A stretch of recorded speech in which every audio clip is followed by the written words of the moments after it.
Hey everyone, this is Brett Favre, Green Bay Packers Super Bowl champion. And you're watching Packers Total Access Live, your daily source for Packers content. Go Packers.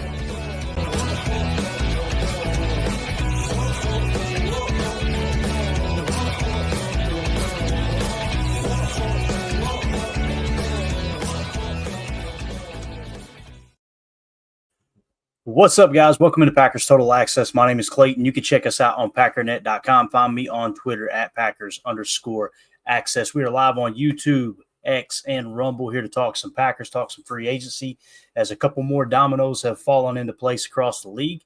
And I know the chat is already lit up. Appreciate y'all making us part of your Saturday evening festivities. If you would hit that like button on the way in.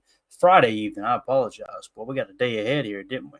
Hopefully everybody had an awesome day, man. The weather's been great down here in Tennessee. It looks like it's been pretty nice across the rest of the country. So hopefully you guys are taking care out there. I know we got people already here in the chat. Bloody Swamp. I'm willing to take a 3-tech Clayton or corner or wide receiver as long as they show production and not just a freak of nature. Amen to that, man. I would like to see us kind of go, I don't want to say in a different direction, but let's start pressing a little more into, the better football player as opposed to the better athlete. And I think most fans would agree with that. We've done that here recently with just taking these athletic freaks in the first round. I would be okay with kind of taking a step back and going with a player that maybe has a little bit better tape. Now, according to Goody and his staff, of course, they always say that they take the tape as the top priority. I've heard him say that numerous times. It's just the results seem like they don't line up, right? We looked at Lucas Van Ness there a couple years ago and said, yeah, athletic freak, he's a monster, right? What was the knock? Maybe he didn't have as much playing time or experience as some others, although just because he wasn't a starter didn't mean he didn't play a lot.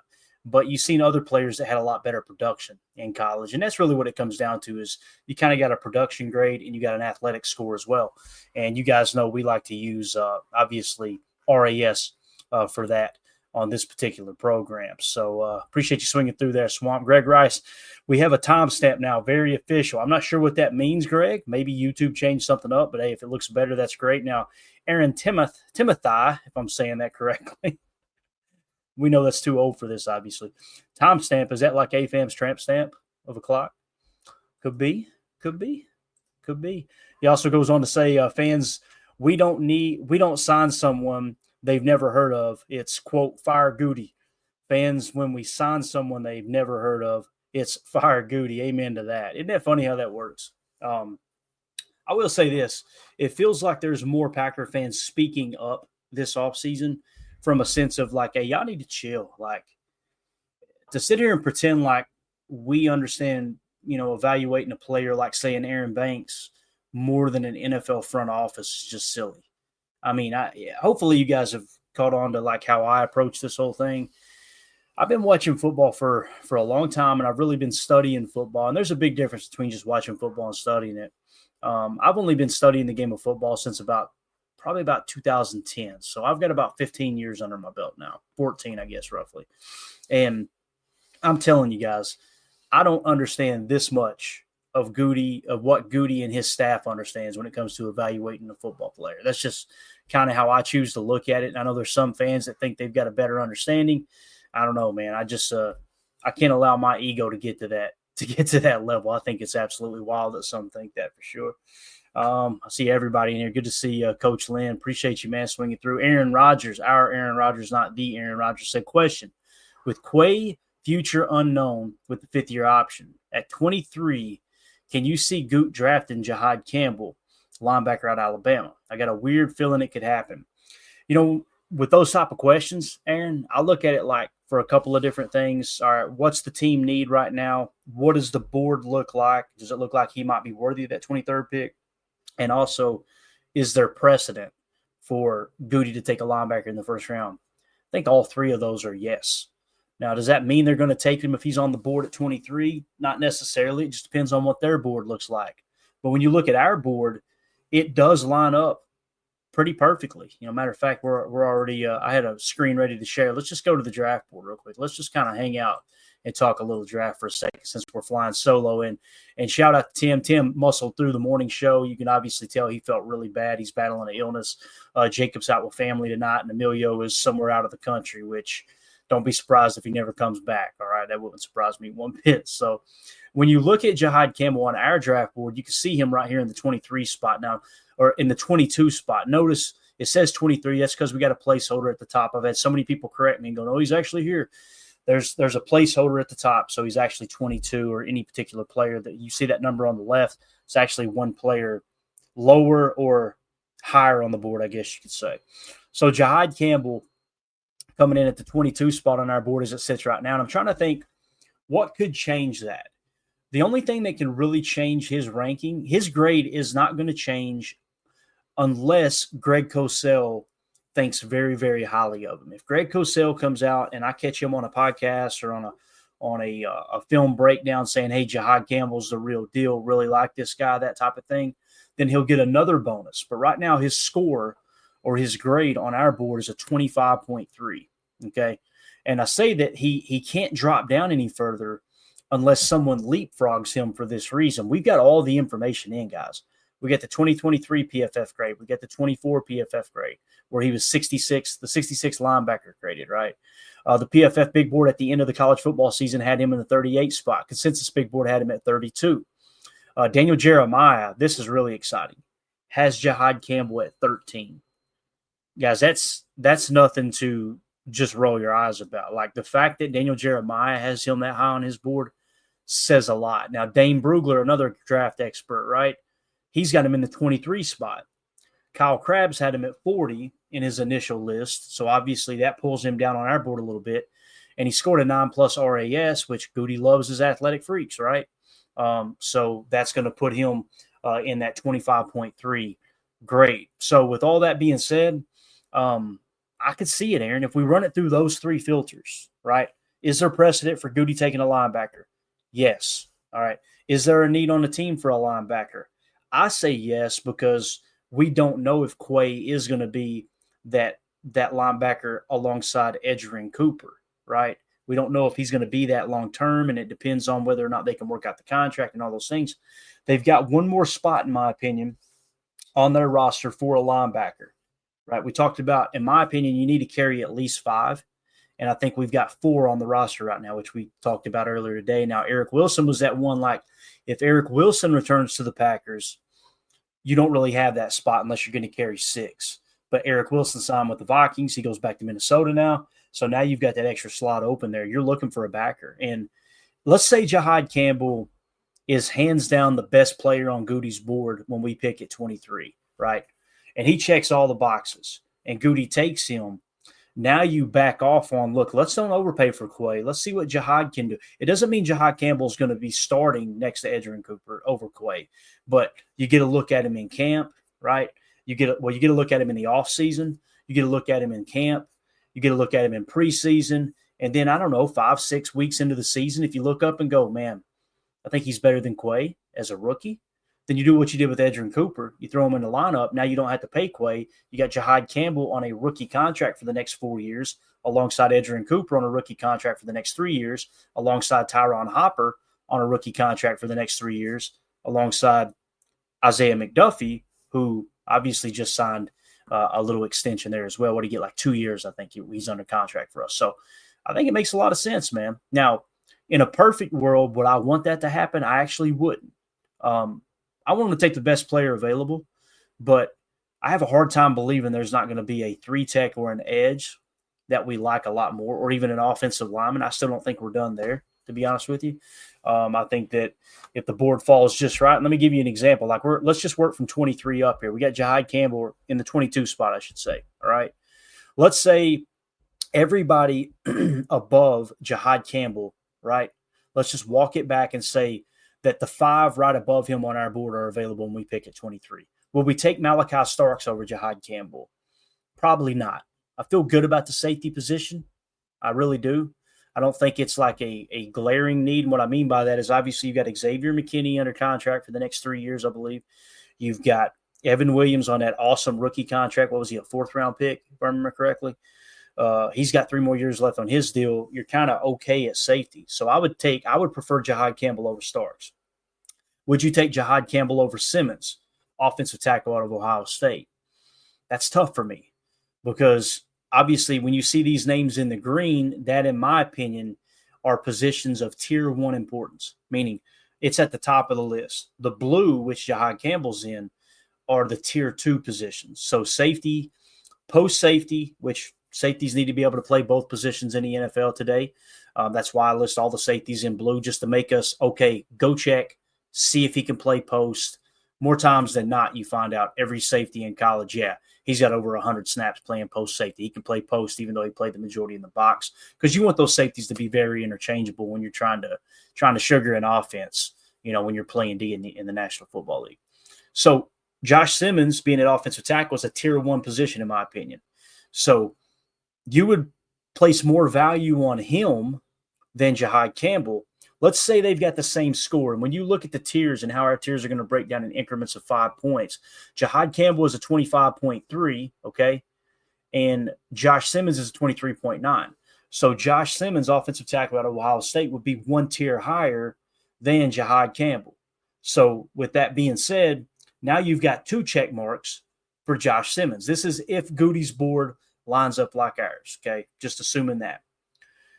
You would say Josh Simmons plays a more important position, and Josh Simmons has a better grade, right? And Josh Simmons is 1 tier higher. Not only does he have a better grade, but he's 1 tier higher. Now, the one thing you want to look at with Josh Simmons, notice the red box here in 2024. So he battled an injury in 2024. I'm not going to take the time to deep dive that injury right now. If you guys want to chat about it in the comments, say by all means have at it. But that's something that comes into play. If they look up and go, he might not be ready for camp, or this could be a lingering issue. We don't feel 100% that he's going to be fully recovered from it. And it might be something that lingers throughout his career, be a hip injury, a shoulder, whatever it might be, right? Then you may go, you know what? The grade is close enough. Let's get Jahad Campbell. Those are the things that come into factor. Let's go up one more player. Michael Williams or Michael Williams, however you say it, edge defender out of Georgia, right? Let's say he's on the board. Would you take him or Jahad Campbell? He's in the same boat as Josh Simmons at the tier 1 position on edge. He's also got a better score. He's also a tier higher. He does not show any health concerns in 2024. I could probably make a case for taking Michael Williams over Jahad Campbell. So that's how I kind of look at the board and how to differentiate between, kind of all right, is it worth taking this guy over that guy type of thing, right? The next one will be Mike Green. He's got a wrestling background. You see the emoji there, right? Obviously, he just was dominant with PFF grades. Jake Shavink sent me something on him. I haven't had a chance to watch yet. I watched it just in passing. I was busy doing something. I need to dive into that and see if there's anything extra there. I think it was kind of referring to the disciplinary problems that you may or may not have with Mike Green. When we looked into it, to me, it looked like everything checked out. There's nothing really there, but Goody could see it different for sure. So with Mike Green, you're talking about a 21.4 grade. So he's got a better grade than Michael Williams, Josh Simmons, and Jahad Campbell and Malachi Starks for that matter. So Mike Green, yeah, you would take him over Jahad Campbell. Right there, I feel a lot better about taking Mike Green over Jahad Campbell than I do Michael Williams over Jahad Campbell, if that makes sense. And then, of course, above him, you've got Jahdae Barron, a versatile corner out of Texas. The Packers met with him. That's what that cheese emoji means there. When you look at his score, he's got a 20.7. He's in the same tier as Malachi Starks, Josh Simmons, Michael Williams, Mike Green, and Jahdae Barron. They're all in the same tier, right? But we don't have corner listed as a tier 1 position. I don't even list it as tier 2. And I know many people disagree with me on that. That's just how I feel about it. But Jahdae Barron's score is so strong there, you could see kind of a need. If Jair returns to the Packers, and if by the draft we feel like, hey, this is the guy that by the time we get to the draft, if it's Jair's not going to be on the roster, right, and we've already moved on or we're going to move on, you may pull the trigger on somebody like Jahdae Barron. in that specific position over someone like Jihad Campbell and even a Mike Green. Now, when you look at it, you go Mike Green, edge defender, Michael Williams, edge defender, Josh Simmons, offensive tackle. Those are all top tier 1 positions. So you would think, okay, yeah, we would take them over Jahdae Barron because they're in the same cluster, right? This is what we call a cluster buster. These guys would look like a cluster on the board. Then you go maybe to need if they're in the same cluster. And you could see corner as a need if Jai's not on the roster. If Jair is on the roster and you just sign Nate Hobbs, you're probably going in a different direction than Jahdae Barron if you've got a cluster of players. Now, let's pretend Jahdae Barron is the only one in that top tier when you pick, and let's say Jihad Campbell ain't even there. He's hands down the best player on the board is Jahdae Barron. I could see you pulling the trigger there because in a couple of years, you're going to be looking for a corner, right? Keyshawn Nixon ain't going to play forever. And you may like Jahdae Barron over Keyshawn Nixon. And what we talked about, he signed a 3-year deal. 3-year deals are typically 2-year deals for the Packers, meaning they can move on next year, free up some cap, and just cut ties with Key. So that could come into play. Now, when you get into someone like Kenneth Grant, and this is why on most of my mock drafts, we take Kenneth Grant. This is what I mean by this. Kenneth Grant is a 19.7. So he is 2 tiers higher than Jihad Campbell. Let's say the best player available on our board, I don't think it's statistically possible, but let's just pretend here for a second, that Kenneth Grant, defensive lineman out of Michigan, and Jihad Campbell, linebacker out of Alabama, are the 2 best prospects on our board. Kenneth Grant's 2 tiers higher than him in a tier 1 position of importance. I'm running the card up there for Kenneth Grant. And that's why when we've done our mock drafts throughout this offseason, the majority of the time, that's what we've done is kind of went in that direction for that very reason. Now, I think it is interesting that you've got 4 players, James Pierce Jr., edge defender out of Tennessee. You got tight end Colston Loveland out of Michigan, Kenneth Grant, defensive tackle out of Michigan, and Jahdae Barron, cornerback out of Texas. All of those guys have already met with the Packers. We haven't gotten any information on top 30 visits yet. I don't even know if they've taken place. We will have a separate marker for that. I think we're going to do the target symbol, like the dartboard looking target emoji. That way you know that was a Packers top 30 visit. Okay. This just simply means the Packers have met with them, whether it was the East-West Shrine Bowl, the Senior Bowl, the Combine. They have been linked through our great source there in Easton Butler on X. If you guys aren't following him, Easton _ Butler is, he's got the second he gets information on those players meeting with the Packers, it's up, and he'll have the top 30 visits as well. He also put together a free Google document for all Packer fans to hop in there and look at as well. So, so the fact that those 4 players the Packers met with, it kind of, I don't think there's any smoke and mirrors there. I think it's like they really liked them. Now, when they met with them, maybe they came away going, nope, don't want him. Maybe that's how they felt about Pierce Jr. or Colston Loveland or a Kenneth Grant or somebody. I highly doubt it. But what it tells me is if one of those 4 players is on the board when you pick at 23, probably going to pull the trigger on them. If you're showing interest in them early, we'll see if they're one of the top 30 visits too. So hopefully that makes sense and that answers your question, Aaron. I know that's a long-winded answer, but I think it was a great question. It's a perfect opportunity to look up and say, okay, here's how the board works and here's how we make those decisions. So thank you for that, man. Greg Rice says round 3, number 85, Amari Rogers, wide receiver out of Clemson. Round 4, number 142, a compensatory pick, Royce Newman, guard out of Ole Miss. Round 5, pick 173, TJ Slayton, Florida. Not sure what you were referring to there. He said a draft I'd like to forget. I got you. And then on the earlier message here, you said Green Bay Packers 2021 NFL draft picks. Round 1, number 29, Eric Stokes, cornerback, Georgia. Round 2, number 62, Josh Myers, center out of Ohio State. That's a rough draft, man. You're right. Round 5, Shamar Jean Charles. Round 6, you had Cole Van Lannon. Round 6, compensatory, Isaiah McDuffie, Boston College. McDuffie, you probably look at as a 6th-round pick and go, that was a good pick, right? We've got a lot of service out of him, and he's back on a second contract, albeit he didn't break the bank. And then, of course, round 7, Colin Hill, running back out of Mississippi State. I see what you're saying there, Greg. It's a rough draft class, man. There's no 2 ways about it. So, all right, let's move along to some news that broke right before we went live here this evening. As we've been talking a little bit about Cooper Kupp, he has made his decision And you guys know on the morning show, we talked about this, and I said, man, it just feels like the Packers aren't really in the hunt for Cooper Kupp. Unfortunately, it kind of proven to be right there. ESPN tweeted out, breaking, former Super Bowl MVP Cooper Kupp and the Seahawks reach an agreement on a 3-year, $45 million deal, sources tell Adam Schefter. Get breaking news alerts from Adam Schefter through the ESPN app. So obviously, Shefty broke this. The average is $15 million per. We'll see what the guarantees actually are. You know, that's probably the more important number for these contracts, the guarantees and practical guarantees. But Cooper Kupp lands there in Seattle for $15 million per on average. I've seen people saying that's too much. That's too much. I don't think that's too much.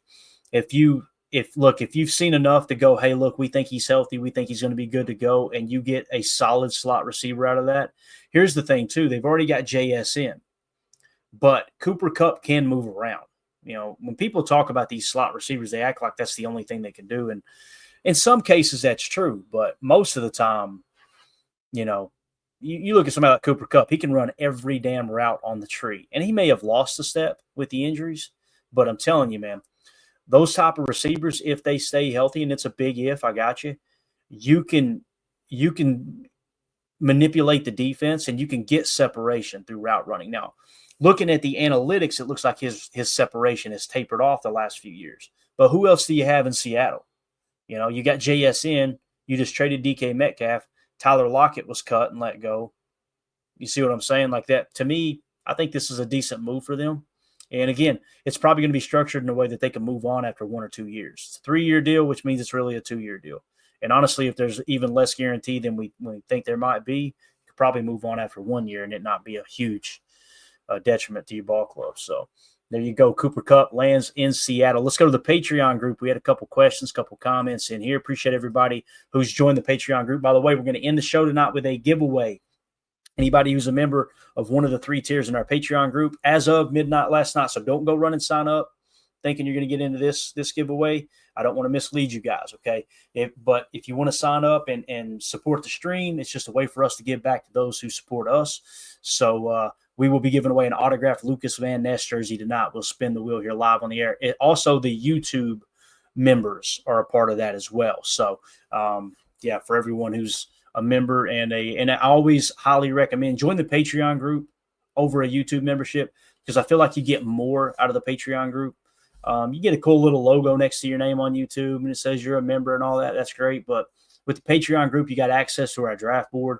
With the Patreon group, you got access to multiple chats. We're also going to be doing a mock draft contest and attach a giveaway to that. It's a lot of fun. It's just a better way to stay connected. You've also got a direct DM to me if you want to send us a message here and get something through to the show, whatever it may be. You can do that on there as well. And again, just go to patreon.com/Packer Fan Total Access. Will get you to that link, or you can scan the QR code in the upper right. Let's get to the Patreon questions. We got Ron Samville says, Brian Baldinger, 49ers, big Aaron Banks is a huge part of this offensive success. Hard to find big, powerful trackers that can move like Aaron. Take that to the bank at Notre Dame football. So evidently that was a tweet last year that Baldy said about Aaron Banks, or one of the previous years, I would imagine.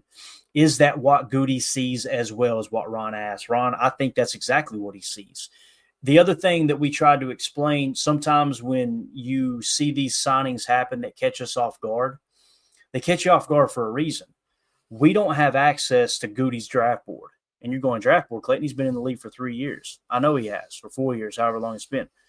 These GMs, when a player becomes available, the very first thing they do is pull the draft board, pull the draft information, the process. How did we feel about that prospect coming into the league? What did we think were his pros and cons, right? What does he do well? What does he do not so well? Okay, was he able to fix those things when he got to the National Football League? Now let's turn on the pro tape and literally have the scouting report from when he came out of college on the desk, watching the tape of what he's done in the NFL. The fact that Goody gave him that contract, and albeit it's only $27 million fully guaranteed, which tells me you've got a little bit of cushion there. It's basically a 2-year deal is essentially what it is, and you can get out. I think they looked at the scouting report and seeing exactly what Baldy said here, like Ron had mentioned.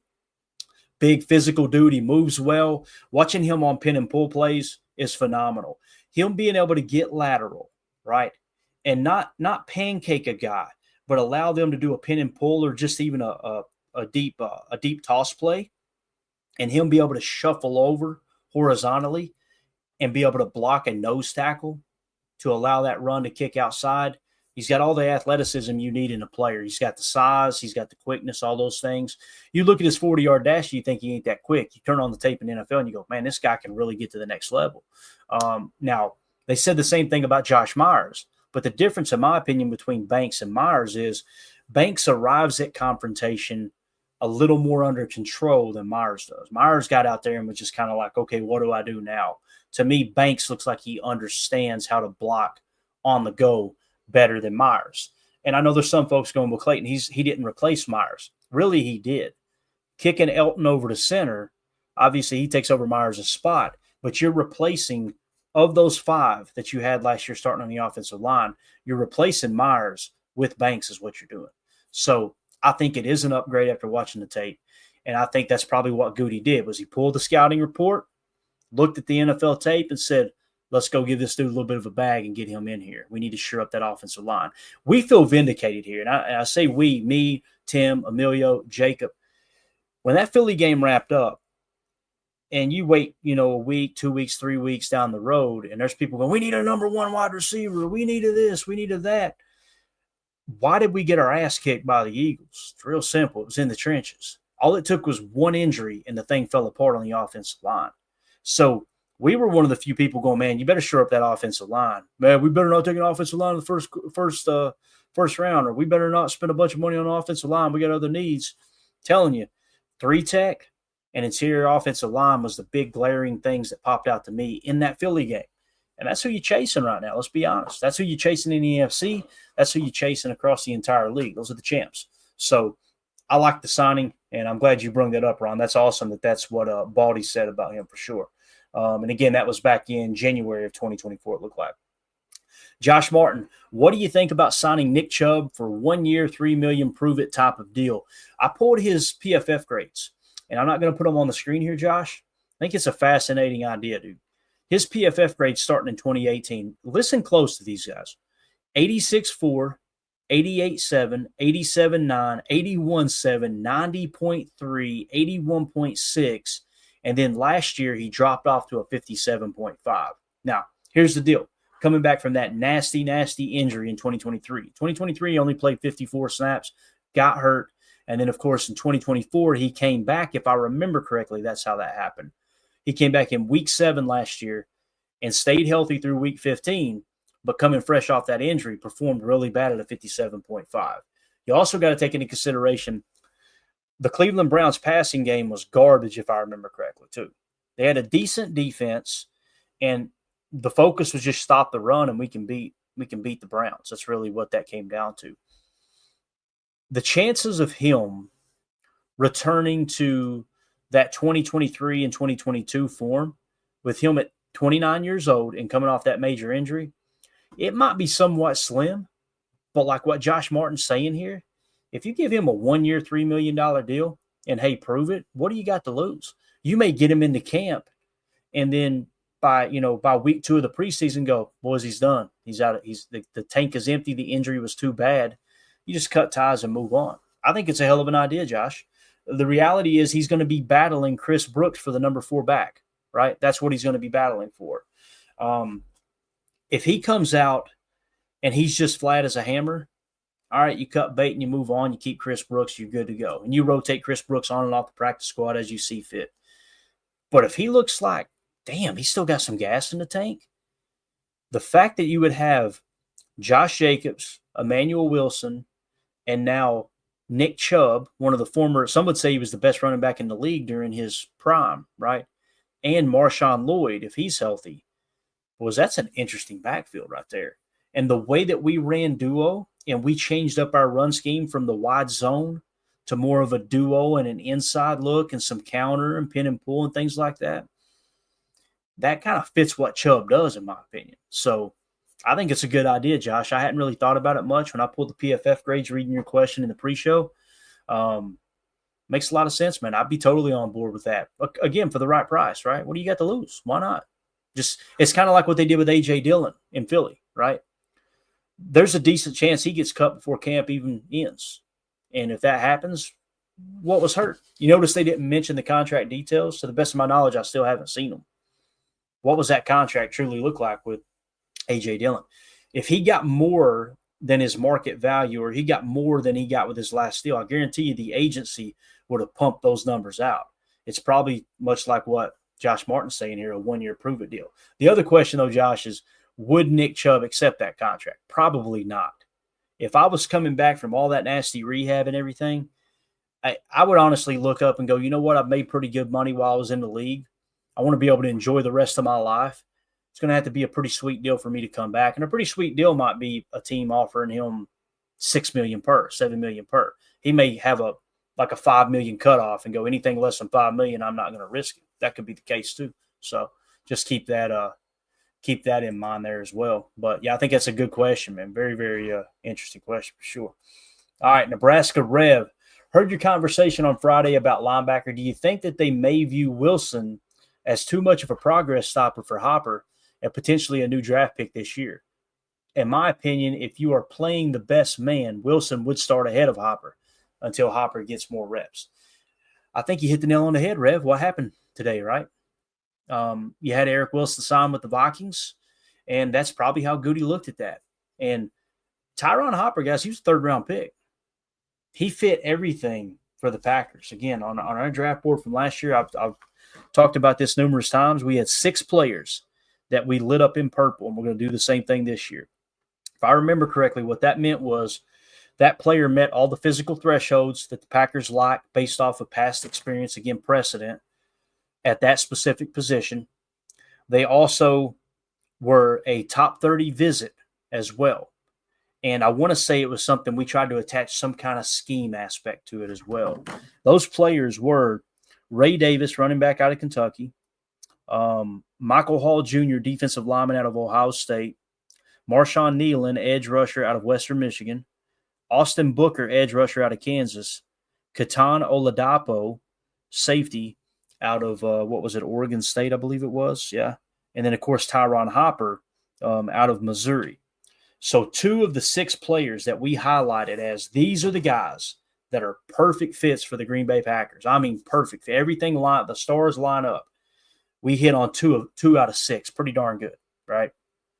We talked about maybe setting up a group wager this year, that when we come up with the 5, 6, 7, however many players there might be that meets that perfect criteria, if it's a plus 10,000, you can find those odds at some kind of junky gambling site, maybe hop on there and put a little money. If it's plus 5,000 and you put a little bit on all 6, you're going to come out making decent money there. So we do not give gambling advice on here, but we will tell you when we'll place a bet and go, hey, I'm ready to lose my money here. So obviously gamble responsibly and never gamble a dime that you can't afford to lose. But yeah, I think you're onto something there, Rev. I really do, man. They probably looked at Wilson like a progress stopper. It kind of, what it came down to is what we talked about at the end of the season too, is you'd like to keep, I wanted to keep Wilson and let McDuffie walk, right? McDuffie was a better run defender. Wilson was a little bit better pass defender. I liked Wilson better on special teams. Let McDuffie walk and keep Wilson. It's obvious the Packers seen it the opposite, right? And I'll tell you why I think they did. 2 reasons. Goody drafted McDuffie, so he wants him to work. He wants him on the roster, right? He believes in him. And Jeff Hafley coached McDuffie at Boston College, if I remember correctly. So you had 2 different reasons, right, to bring him in. I don't think McDuffie's a bad football player, and I like the fact that they kept one of the 2. I was hoping it'd be on a minimum where if the board fell just right and you drafted 2 backers, you could just cut ties with them. You don't really want to do that with McDuffie and that contract and a little bit of guaranteed money attached now. But you definitely left space for 1. So I think you're spot on there, Rev. And thanks to everybody for the Patreon questions and comments there. You guys are awesome. So let's move it along. And I apologize if I'm neglecting the chat tonight, guys. You know how hard it is to cut a podcast. And obviously I don't want to take the time to read the chat. Okay, let's hit on this. And there'd be dead air on the podcast. Hopefully you guys can understand it. I apologize. Diana Rossini put this tweet out, and we're just going to continue to give you an update until he signs somewhere, because obviously this does impact the Packers if he signs with the Vikings. Diana Rossini said, here's what you need to know. The Vikings are having discussions about what they want to do at quarterback and if they want Aaron Rodgers. Rodgers is giving them time and waiting to hear from Minnesota. The Vikings have yet to make a decision. We all wait. So if this is true, I think I'm one of the few Packer fans that believe Diana Rossini does actually have sources. Many people rake her over the coals. I think she's a decent, a decent reporter in the sense that I think she's reporting what she's hearing, whether it's smoke and mirrors and somebody's lying or what have you. I think she is hearing this from someone in each camp. And what it sounds like is she's getting this stuff from both camps. It sounds like the Vikings are seriously thinking about it. And it sounds like Aaron's camp, the word they put out there was, hey, we're trying to make a decision, or we're waiting on them to make a decision so we can really weigh out what are our actual options here. So I still think it's more likely he signs with Pittsburgh or the Giants. That could have already happened too. Who knows? I don't think it has. But it looks like here, like too old for this. Rodgers will be a Viking. I kind of feel like the same thing there, man. Like it. I think it's unlikely he plays for the Vikings. But the longer this drags out, remove the logos and remove the player name. Put yourself in the player's shoes, right? And you never played for the Packers. It's just strictly what's the best situation. Would you rather go to the Giants and play for that dumpster fire? Would you rather go to Pittsburgh and play there knowing the personalities are DK Metcalf and George Pickens? Or would you rather go to the Vikings, play in a dome? That's the other thing. Pittsburgh, cold weather, right? Would you rather play in a dome and have arguably the best receiver in the game in Justin Jefferson as your wide receiver, along with a young Jordan Addison who's ascending? He was top receiver on my board the year he came out. I got scolded for that one many times. That's the reason I remember that one like it was yesterday. And also Kevin O'Connell, who's one of the great young up-and-coming coaches. That's a system similar. Like he came from McVay's system, not necessarily Shanahan's, but more McVay's, right? Which that's where LaFleur came from. So Rodgers has already operated within one of those offenses for several years and won MVPs in it. You also got Hawkinson at tight end. I'm just saying, if I had to choose between the three, I'm probably taking the Vikings, as bad as I hate to say that. Now, as a Packer fan, I want to say this. If Rodgers ends up signing with the Vikings, I hope we kick their ass. I hope we boat race them. There will be none of this. Well, I see, some fans, well, I'd be okay if they split, What are you talking about? Now, on the flip side, I do think it's absolutely hilarious that some of the people who cover the Packers, who will remain nameless, talked about how bad Aaron Rodgers was and how he's washed up. 2 years ago, he's washed up. It's time to move on, blah, blah, blah, blah, blah.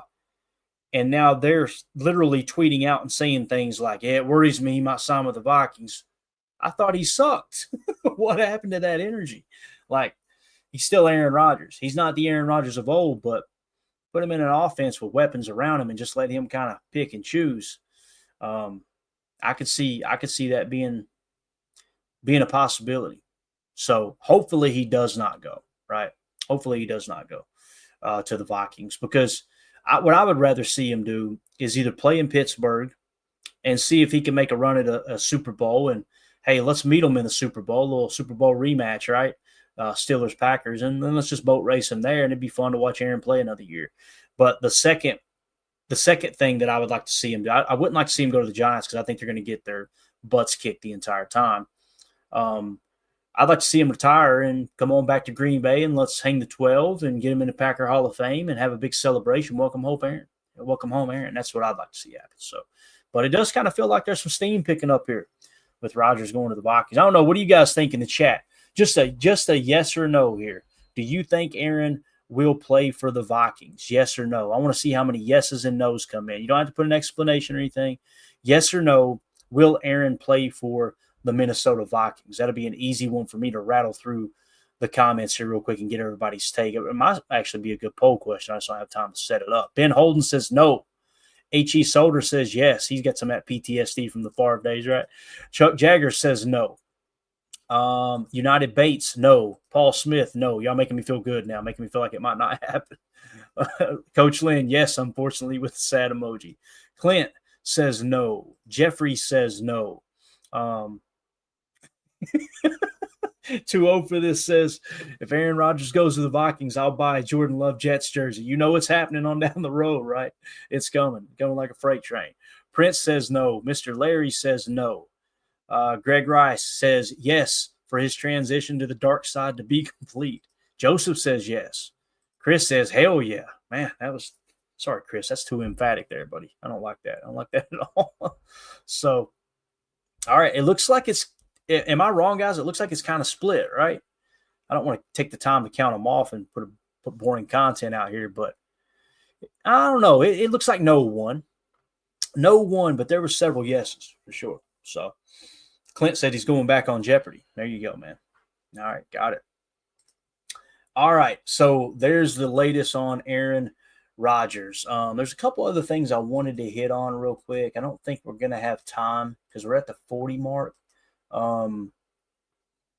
Yeah, we better go ahead and get ready to wrap up. I've got several things I've got in my notes here that we'll cover tomorrow. Just some stuff that I wanted to hit on. A little more Nate Hobbs. Him meeting with some of the media members was absolutely awesome.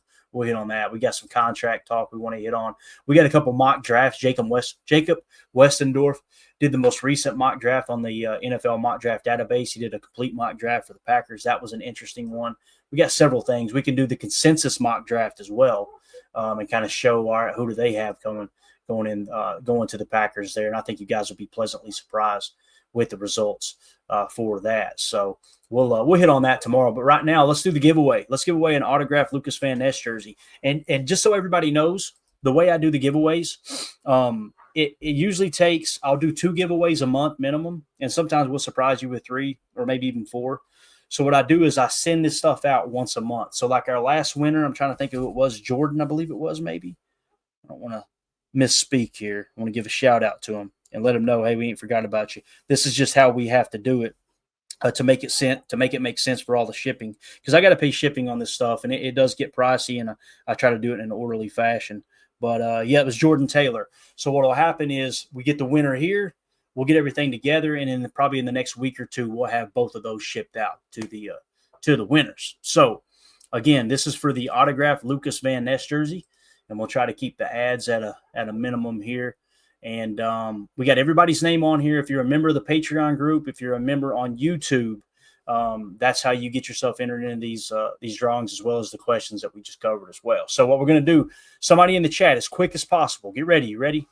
Actually, Aaron already said it. But see, Aaron, they'll say that I told you that. 2-0 for this. They'll say Clayton told him to shuffle it 4 times, and it'll be rigged again. Someone right now who's hearing my voice, throw a number up. Throw a number up. United Bates says 6. All right, 6. You know what? Do one more. Somebody else put a number just so they know that there's no way. All right. We can't do it 65 times, Greg Rice, Jeez, Pete. But I will, since you asked for it, we will go ahead and hit you with one of those. 65%. 65%. That's what there you go. All right. So let's see what the next number is. Aaron said twice. That's not enough. Come on, guys. Give me one more number here. One more number. Duval. All right. While we're waiting on that last number, let's hit you with a little bit of the Duval. Go, Paul Smith. That'll work. He says 7. 7 sounds like a good number. Mountain Man Pack said, what's wrong with 5? We're going with 7. All right. That's what we're doing. So let's shuffle it 7 times. 1, 2, 3, 4, 5, 6, 7.